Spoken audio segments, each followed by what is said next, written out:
Hola hermanos, bienvenidos a esta sección sabatina en donde vamos a seguir hablando de la seguridad del cristiano y el orden de salvación. Hoy nos vamos a reunir de manera virtual para reflexionar un poco sobre un tema fundamental para nuestra fe, que tiene que ver con la seguridad de nosotros como cristianos en el orden de nuestra salvación.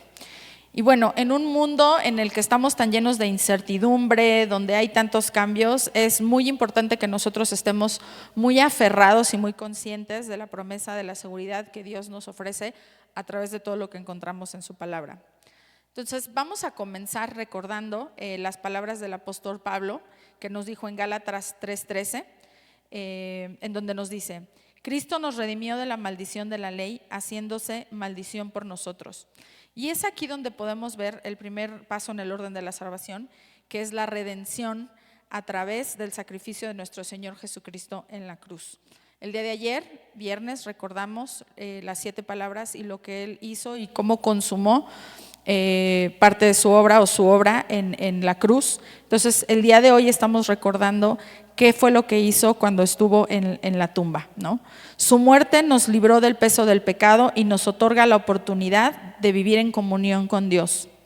El Salmo 16:10 también nos ofrece aún más esperanza de poder proclamar. Dice: porque no dejarás mi alma en el Seol, ni permitirás que tu santo vea corrupción, refiriéndose a que él no llegaría a morir, ¿no? Sino que va a resucitar. Esta profecía se cumplió, como dije ahorita, en la resurrección de Jesús, quien venció a la muerte y nos aseguró a través de esto la vida eterna a nosotros. La seguridad de nosotros, o como cristianos, radica en la obra redentora de Cristo y en su victoria sobre la tumba. Y ahora vamos a continuar un poquito con este análisis, con lo que nos dice Hechos 2:27, donde Pedro además cita el Salmo 16 para demostrar que Jesús es el cumplimiento de esta profecía. Y en el versículo 31 Pedro nos declara: viendo esto antes, habló de la resurrección de Cristo, que su alma no fue dejada en el Hades, ni su carne vio corrupción. Nuevamente nos da esta seguridad de que Jesucristo hizo el cumplimiento de todo y a través de esto nos da la redención. Aquí vemos cómo la resurrección de Cristo confirma nuestra seguridad como creyentes. Él es nuestro fundamento sólido y Él es nuestra roca inquebrantable. Y esto es muy importante, hermanos, porque a veces, como dije, hay muchísima duda y nosotros tenemos que estar firmemente y fielmente creyendo esto que nos dice. Y la Biblia nos lo dice a lo largo de muchísimos pasajes que nos puede dar esta seguridad. Voy a leer en Hechos 13, 34 y 35 lo que también nos dice acerca de esto. Y dice: en cuanto a que le levantó de los muertos para nunca más volver a corrupción, lo dijo así: os daré las misericordias fieles de David.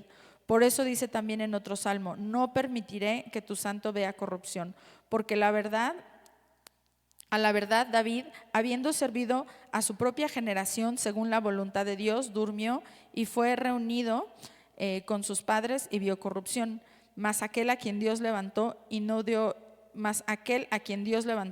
no vio corrupción. Y esto pues obviamente refiriéndonos a nuestro Señor Jesucristo. Y todavía dice en el versículo 38, dice: sabed pues esto, varones hermanos, que por medio de él se os anuncia el perdón de pecados, y que todo aquello de que por la ley de Moisés no pudisteis ser justificados, en él es justificado todo aquel que cree. Entonces, igual, nos está dando aquí muchísima más seguridad de que todo esto se cumplió y todo lo que decía el Antiguo Testamento pues se cumplió en nuestro Señor Jesucristo. Entonces, hermanos y hermanas, por medio de las pruebas y tribulaciones que a veces atravesamos en la vida, debemos recordar siempre que nuestra seguridad no está en nuestras propias fuerzas y en todo lo que nosotros podemos hacer como seres humanos o los méritos que podemos tener, sino en la obra redentora de nuestro Señor Jesucristo y en la fidelidad de Dios. Que esta verdad sea algo que nos fortalezca, hermanos, y nos llene de esperanza, sabiendo que nada puede separarnos de Dios en Cristo Jesús nuestro Señor. Y otra vez la Biblia en otro pasaje nos lo recuerda. Voy a leer ahora Romanos 8:34-39, que dice: ¿quién es el que condenará? Cristo es el que murió, más aún el que también resucitó, el que además está a la diestra de Dios, el que también intercede por nosotros. ¿Quién nos separará del amor de Cristo? ¿Tribulación o angustia o persecución o hambre o desnudez o peligro o espada? Como está escrito, por causa de ti somos muertos todo el tiempo, somos contados como ovejas al matadero. Antes en todas estas cosas somos más que vencedores por medio de aquel que nos amó, por lo cual estoy seguro que ni la muerte, ni la vida, ni los ángeles, ni principados, ni potestades, ni lo presente, ni lo porvenir, ni lo alto, ni lo profundo, ni ninguna otra cosa creada nos podrá separar del amor de Dios, que es en Cristo Jesús, Señor nuestro. Entonces, de nuevo, hermanos, podemos recordar esto, podemos verlo y recordarlo este día sábado, cuando recordamos a Jesús que estuvo en la tumba, cómo Él estuvo cumpliendo todavía todo lo que estaba ya dicho. ¿Y qué nos toca hacer a nosotros? A nosotros nos toca estar seguros por medio de esto que Él estuvo haciendo, y también nos toca a nosotros seguir meditando en todas estas promesas de Dios. Y nos toca además desarrollar una verdadera vida cristiana, nos toca ser discípulos que obedecen todas esas cosas que Jesús mandó.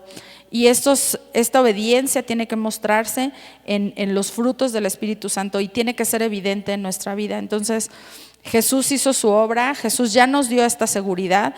Lo que nos toca a nosotros es ser fieles testigos y fieles evidencias de esta relación que tenemos con Él, y como consecuencia, pues bueno, es una forma en la que vamos a anunciar el Evangelio, es cómo vamos a encarnar todo lo que Jesús mandó y cómo vamos a poder compartirlo al mundo. Entonces, no nos quedemos nada más nosotros con esta esperanza y esta seguridad, tratemos de compartir por medio de anunciarlo con palabras, pero también con obras en nuestra forma de vida, el Evangelio y lo que Jesús hizo en su crucifixión y lo que hizo también en su resurrección al resto del mundo.